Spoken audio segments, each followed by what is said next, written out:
And welcome to another BeagleCast Season 2, Episode 2. Today we actually have time to just kind of chat and talk about what we've been up to at the end of 2023, what we're excited for in 2024, some GSoC, and we have Ayush here with us to talk about Zephyr. Welcome, Ayush. Yeah. Uh, All right, so what have we been up to in 2023? And by we, I mean mostly Jason, Robert, and Ayush because I've been away for a while. Oh man, lots of new hardware. That's for sure. Maybe not all of it is yet public, but lots of it. I don't even know, but this we're coming back around to GSoC. I guess if you said we're going to review 2023, maybe I should take that in, think about it a little bit, what I did in 2023 personally. But oh no, not you disappeared. So GSoC is always a big highlight for me every year. In 2023, we had some really cool GSoC projects. One that I was really excited about is the one that Ayush worked on, which was moving the Gray Bus host or G Bridge, right? So the ability to kind of go from Gray Bus over arbitrary transports, in our case, 802.15.4G between Beagle Play and Beagle Connect Freedom. And he to firmware and is he just disappearing for me or everybody? Yeah, he's just disappearing for you. But yeah, Okay. but yeah, his stuff got uh, mainlined. The Gray Bus stuff. So for linuxkernel.org. yeah, it's available in 6.7 and some patches in 6.8. So should I ask, what capabilities does this update from our old random BCF W1 firmware monstrosity?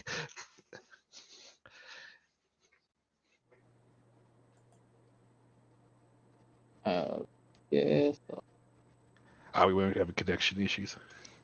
hello. Yep, we can hear you, Lush. Yeah.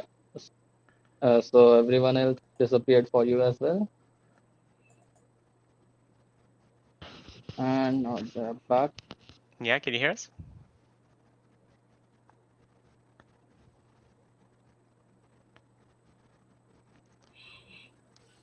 Mm, let's see.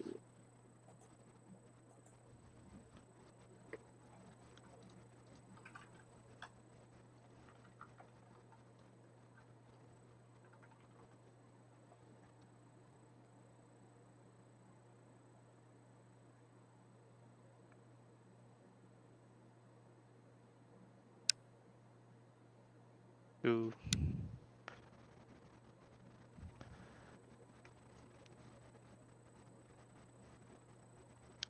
It's okay, like they'll be able to cut out the VOD. Wonder if they'll start over and change the video settings, Andre, or wonder if we're killing his bandwidth. Yeah, good question. Yeah, I guess I'm uploading like 40 megabits. That's not a lot. Because if this app isn't in like a shared resource or... Can you hear us now, Ish? Yes. Okay, yeah. Welcome back. It was fine before airing. It just broke. That's how those things are, no worries. I think Robert was asking something. Yeah, I was just asking, what now that the Gray Bus Beagle Play driver is now in mainline, as we try to get all our ecosystem to use that directly, have we fully replaced everything that our hack together BCF serial driver could do, like firmware loads and all the fun stuff with that CC1352? If you want to talk about its capabilities. So I think we have all the functionality that was present with the GBridge setup. Yeah. I think everything is there, but there is a lot of things we actually need to do to make things somewhat better, since now we have a firmware that needs updating. Like previously, it was kind of static. Okay, you had one version and that was fine. But now we continuously need to update the firmware on CC1352 as well. So there are some things to look there. But functionality wise, most everything that was present before is there, although many things were not present before as well. So there's that. So what's the reason why you need to have constant firmware updates now? So for starters, there are some things we would like to add to the firmware. There is like networking support other than Grebus, so you can use the sub gigahertz that is present in CC1352 from Linux. That's something we want. Then there is like we had to change some stuff from the original implementation because it was not spec compliant and that needed updates. So things like that will probably pop up again. And currently you need to like reboot and then flash and then reboot again. So that's not exactly ideal. Hmm. And I guess there's always the question of the flasher also not being able to be merged, right? Yeah, I did open a PR to the upstream CC, whatever PSL flasher it is, and I haven't exactly got any response yet. So we might just have to maintain our fork for the time being. Yeah, I think that's a huge deal though. Yeah, and we can certainly maintain our fork. I think getting it into a module now, so it's actually in PyPy for the flasher. So you could just pip install the flasher, and now it's in the requirements for Zephyr, and I think we're working on getting that cleaned up, right? So, like when you do flashing from Zephyr, right, you'll automatically, when you install the SDK and everything, get the flasher pulled in. But yeah, that need to unload the driver in order to reflash it, right, is really a pain. And that'll, having the firmware itself manage the flashing gives us a lot of capability to kind of keep it in line and up to date, right? So the driver can version against the running version of the code.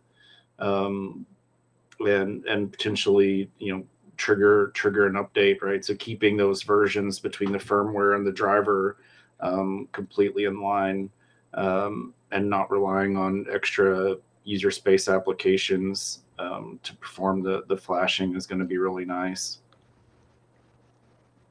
Yeah. And Grebus already has like a concept of version. I mean, there is only one version of spec and all that, so it's not particularly used right now, but it's already present at least. Yeah, this is something we can probably tease, but the Gray Bus demo is going to be something that we are going to feature at Embedded World with Beagle Play and Beagle Connect Freedom. So that's going to be exciting to see. Yeah, I would not want anybody to miss out on Beagle at Embedded World, right? You're talking about teasing Embedded World. I think we're going to have a lot going on there. Yeah, I think it's going to be a big one this year. But yeah, Nuremberg Messe, if you're able to attend, or there's going to be videos, I'm sure that we'll both post and from third party media too. So a lot of fun announcements this year. Yeah, I'm just trying to get everything upstream, so everything is much more reproducible by the time that happens. Like people can also try it out themselves without needing some kind of specific commit version and all that. And I guess we can kind of mention you've rebranded git.beagle.org to OpenBeagle now, so that's where everything is hosted for the most part, right? yeah, absolutely. A little easier to remember and type, and so I think now we have a mission. Like it really came down to the documentation. There's been so much work in the documentation in the last year, so it's crossed 1,000 pages, much like the 1,000 users that our Discord has crossed.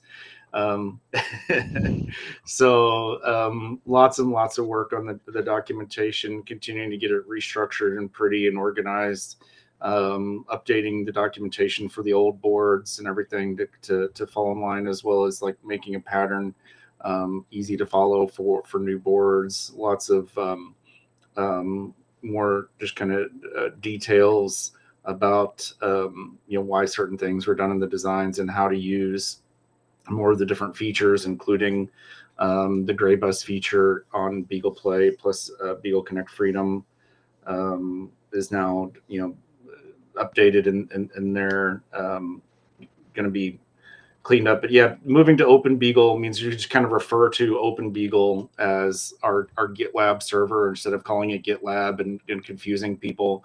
The big point of confusion was when you talk about the Beagle GitLab, it's like, well, GitLab is gitlab.com, right? So now it's just the Open Beagle, right? So that's ours, is Open Beagle. So big focus across the board on usability. Would that be fair to say? And usability and collaboration, right? Right, making it easier for people to kind of change the direction of the project, right? Keep it moving in a way that suits them, for them to kind of fix the potholes, and certainly make it easier for people to get started and move forward faster, right? So yeah, documentation is king for us. And right before this, we were talking about the Discord. I guess, Robert, do you wanna chip in about that? Because there's been a lot of traffic on the Discord, like Jason mentioned. We crossed 1,000 members. Lot of interesting talks going on. Lots of people talking about the RISC-V boards. Lots of Yocto. Kind of interesting directions the community is taking all by itself.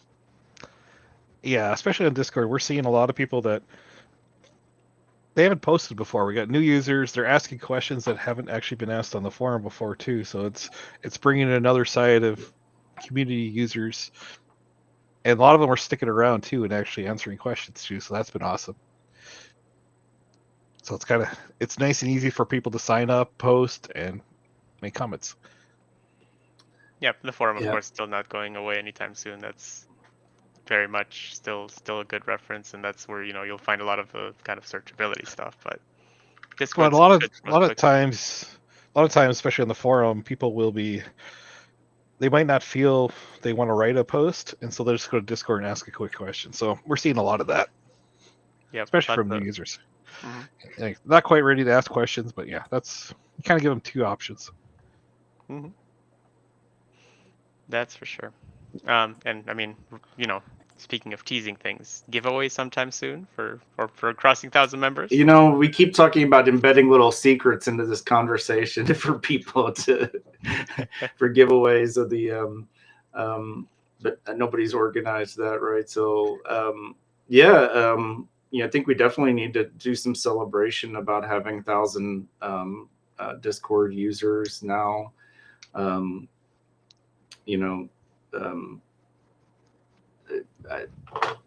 Do we have any live interaction? Could we do something with somebody now? Could we send them like a BeagleBoard Fire? I mean, BeagleBoard Fire has just been a huge success for us. I think tons of people interested in FPGA development in RISC-V, right? But I think BeagleBoard Fire is a Beagle Play and a Beagle Connect Freedom, right? I think would all be great giveaways for some of the new users on Discord. So yeah, happy to do that. Andre, you just say who and how. All right, so we'll organize it for next episode. We'll have a call on Discord right before to let everyone know to join.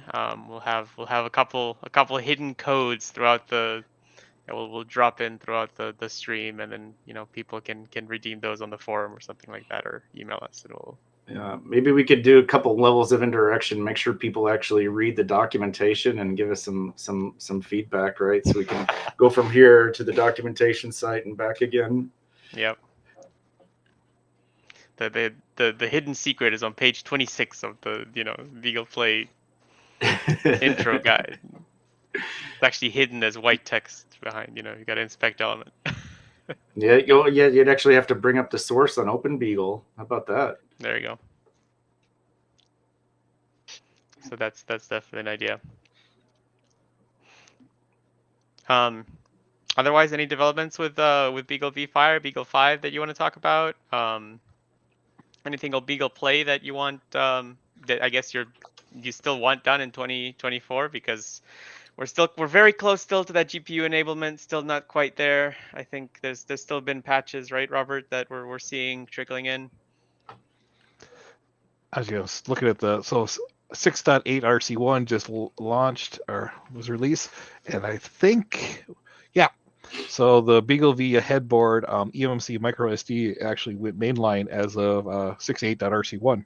So our first RISC-V board, mainline should basically boot now to the micro SD card or eMMC. So that's kind of a big development. I know on the microchip side, we still need to, there's a couple changes before we can push that mainline. A lot of the guys at Microchip are also helping us with that, but so that's still to come. The biggest news of 6.8 RC1 is the GPU driver for the Beagle Play is now officially mainline. We've been playing with it for the last month in the 4Next branch, but yeah, the GPU driver for the Beagle Play is mainline as of this week. Nice. So do we have any images that just boot to the mainline Mesa driver? We have an image with everything but Mesa. It's still on 6.7 with the 4Next. This week I'm going to switch it to 6.8. But we have on Open Beagle, we have a daily or hourly CI build. So users can add the Mesa driver to their build. And so part of we're doing so many infrastructure things, right? So we kind of set up a if you're familiar with the Ubuntu kind of ecosystem, something like a PPA, but basically a private package repository setup using OpenBeagle and some of the page publishing. So we've been doing like Mesa with the CI builds, right? You can actually point to that, and other users can actually set up package feeds like that of their own.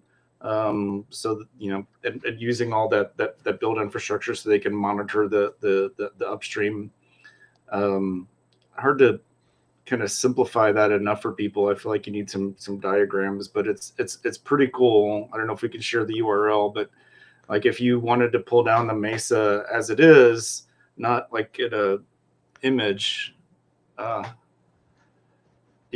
you can grab that Mesa snapshot build from right there, right? So put that into your sources.list and then install the Mesa driver using the open source. So you can run the open source GPU code now with this. But hopefully we'll shift the images, right? I think we just need a newer kernel in the images. I've been running the 6.6 on my own Beagle plays. I've been running build root and 6.6 mainline, pure vanilla. Mostly because I want to clean up. I want to try to get some stuff set up to clean up the microbus patches and because Vaishnav hasn't really been following that, pushing those, right? So I want to get all the stuff that we currently have out of tree really cleaned up in the builder image so I can make my mainline submissions for those, right? But builder runs on vanilla mainline like really, really easy. It just on Beagle Play, right? It's nice. It's really nice. Right. So pulling in the Mesa there would probably be pretty easy too. So they usually lag a little bit. They're on stable release. So 24.0 just went RC1 or it might be RC2. So build root might pull that in. That has the new driver. So you just have to patch their build file. And so 24.0 RC1, RC2 has our imagination driver. There'll be more changes on 24.1, which is what our builder runs against. So it always does master of Mesa. But that's the other good thing. Over 2 weeks ago, with the help of lots of help from Nishan, the Beagle Play is now on mainline U-boot. As soon as RC1 hits, and I think Tom is probably planning within a month or two, the BeagleBone AI 64 will also be on mainline U-boot. So now for all existing users, it'll still use exto config, so it won't break your older installs. That's pretty much the distro default that U-boot is going anyways. So it's really easy to just update U-boot on those boards. And one of the Oh, sorry, go ahead. And one of the cool features that just got pushed to the Beagle Play, actually just this week, was DFU mode over USB on mainline U-boot. I know there's been a lot of people in the forums in Discord asking about DFU mode with some of the TI older U-boot versions, and sometimes it's kind of hard to figure out which one worked or not. Now just mainline U-boot on Beagle Play supports DFU mode, so you can have no micro SD card plugged in, hold the button, plug in USB, DFU boot. Yeah. Load the RAM. Yeah. And I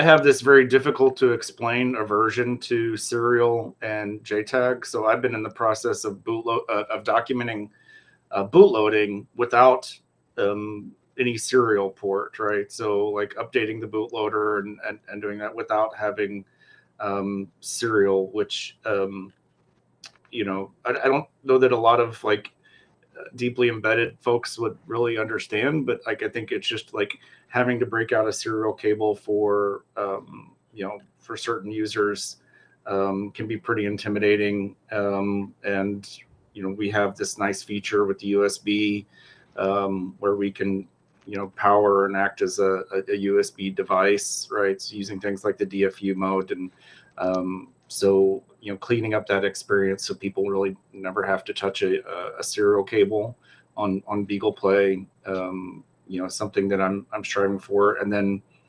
one of the cooler developments for me is mainline support in Zephyr for Beagle Play, right? So, you know, one of the things that really a lot of people used BeagleBone Black for was just a super powered microcontroller, like, you know, hyper performance microcontroller.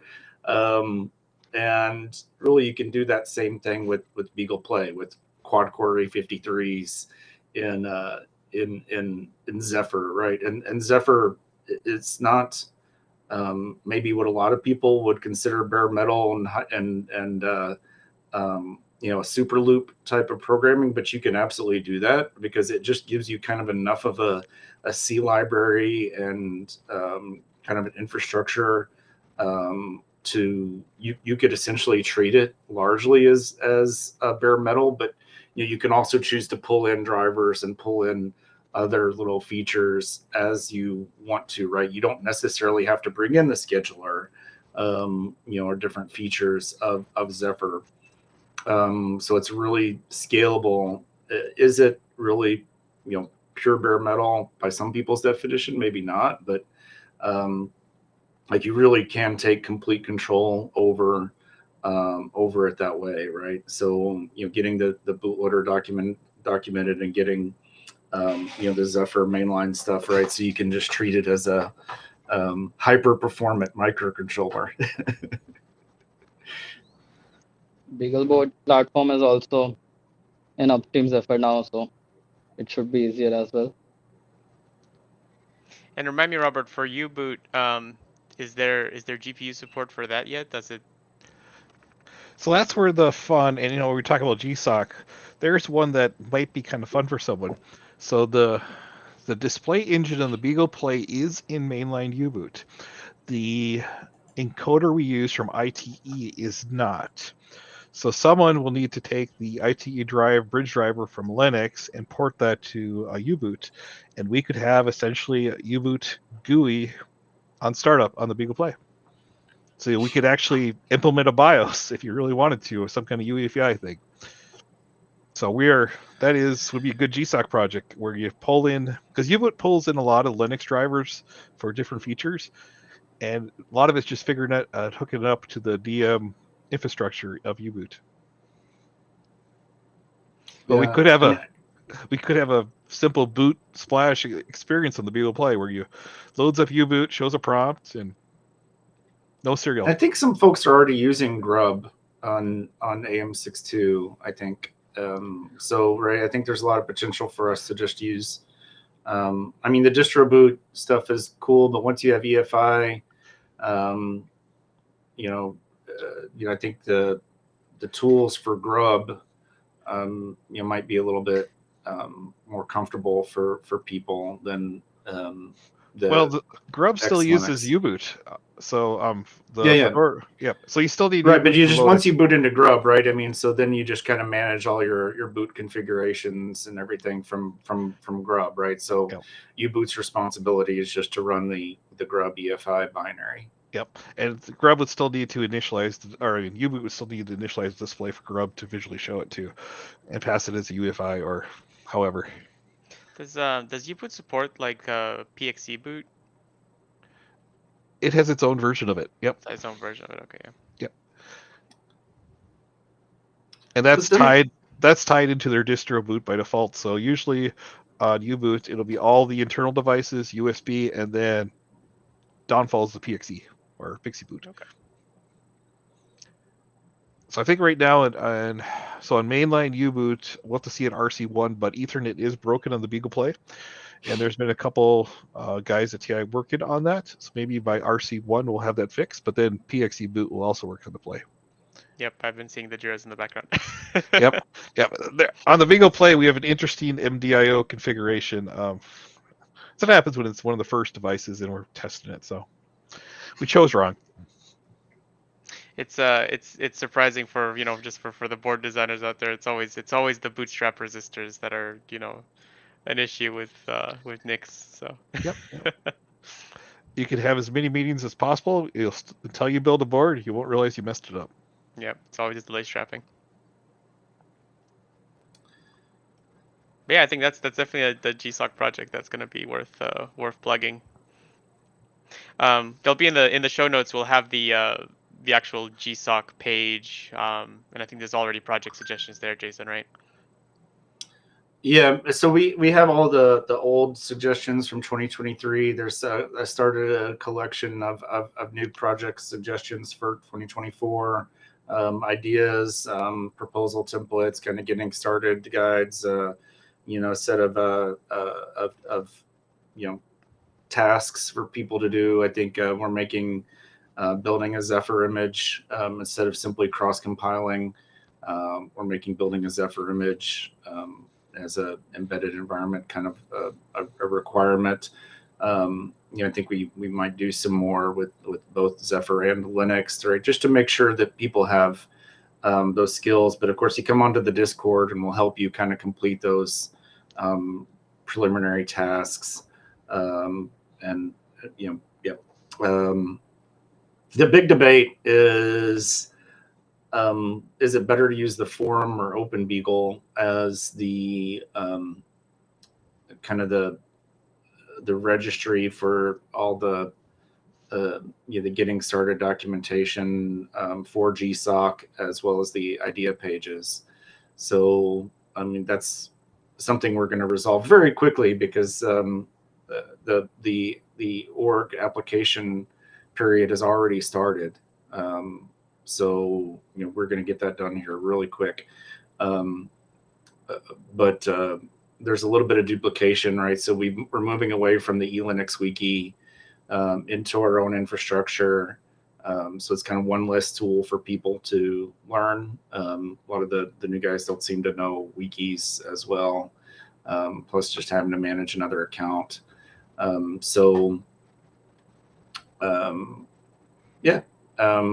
know if any of you want to weigh in on forum versus merge request for idea and proposal submittal. I think the nice thing about doing the merge requests, at least for the proposals, is you can make a nice pretty PDF that you can submit to Google. So in the end, right, you submit a document PDF for your project proposal, right? So if you do that through Markdown or in the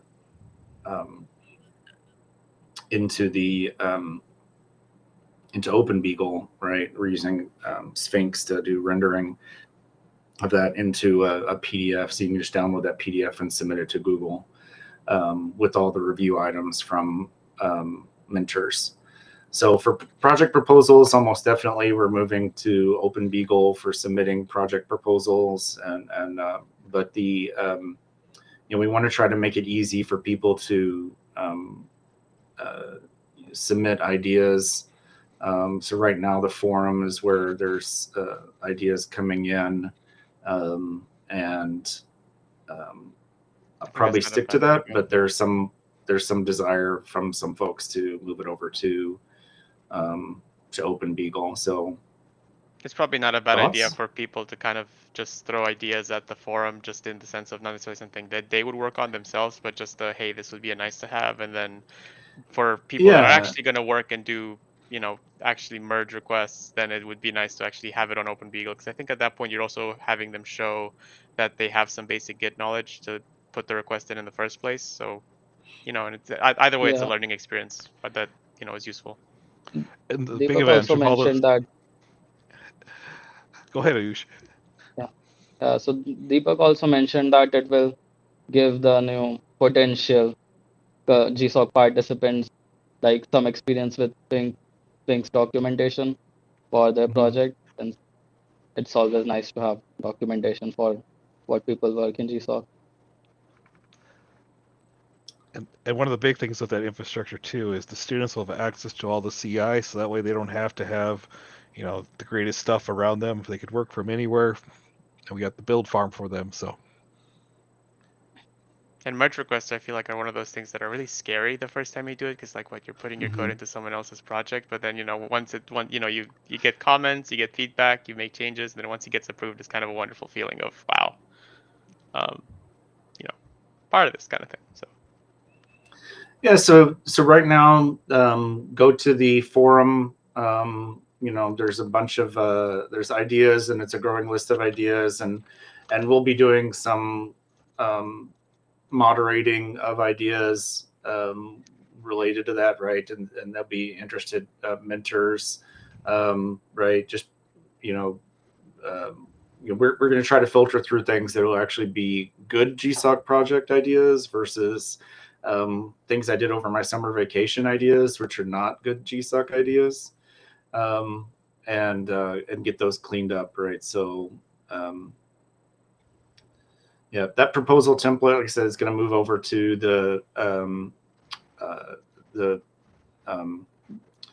that'll move over to the Open Beagle, right? So that message there will be migrating, but the ideas will be there, right? So this is upstreaming some of the sub-gigahertz communications mechanisms, and then so you can see some of the weekly progress reports there. But we're going to try to reduce the total number of collaboration tools. We'll be using Discord, which for kind of the live chat, which I'm not a big fan of Discord, but a lot of people like it. He loves it. He just said he loves it. That's all I'm hearing. He just wants everyone back in the IRC. That's all he wants. I like open. I don't understand why an open project is using a proprietary tool, and it's sticking around firewalls. Yeah, it is fully web based. We can do better, and so that's an open call for people to help us at least log it, right? So that Google can find it. I mean, we're putting a firewall between the collaboration information and the internet, right? So this is not the way the open internet is supposed to work. Discord should die an ugly death, ugly, painful, visible, explosive death. So there's another GSoC idea. Help us implement a Beagle Discord that is fully open for own web servers. I mean, there's Zulip. There's all sorts of Matrix, which we had a horrible time trying to set up our Matrix server and get that running in a usable way. I mean, I get it. They're making money. They're motivated to make it easy to use. But when I'm using our Discord server and it's giving me advertisement to pay for like little logo things, I don't know. I'm old and crotchety. live with it. Discord offends my sensibilities. So, and I like to rant. So, Zulip. what's that, Ayush? I personally like Zulip more than Discord, but I mean, both of them are better than Matrix. Yeah, I Matrix just is just hard to configure and use. I mean, I like the concept of real federation, but the amount of trolls and bots that I have encountered in even like the KD Matrix and all that has been like they have to then log the channel and then kick people off, and it has happened like in real time a lot of, in my experience at least. You know how there's Linus rants for the kernel. We'll have Jason rants for Beagle. Gonna make this a weekly thing. That'll be our shorts, our debut shorts. It's just a weekly. no. Hey, it's a fair Oh, point. the BeagleBoard is sponsoring. You're talking about different events coming up. The Open Hardware Summit. I'm just moving away from my rant just as quickly as possible. So the Open Hardware Summit, BeagleBoard is the lanyard sponsor for the event. It is May 3rd and 4th at Concordia University. I believe that's in Montreal, Canada. So Quebec. Excellent opportunity to brush up on your français. Mm-hmm. So I think that's just one of the coolest events, of the year, right? This is the Open Hardware Summit, right up there with the Hackaday, SuperCon, and Embedded World's going to be pretty awesome too. But if you're really into open, I think you got to care about not just open source software, but open source hardware, and the Open Hardware Summit is a great place to kind of meet people that care about that as well. And more of it's going into the chip level stuff, right? And I think that's a lot of fun, right? And especially now with Beagle having an FPGA board. I think one of the more affordable FPGA boards out there. I think it gets to be an interesting point of collaboration, right? Now we're not limited to collaborating just in the software space, right? We can actually collaborate in hardware too. So are you gonna be there in person, Jason? Are you gonna? That's the plan.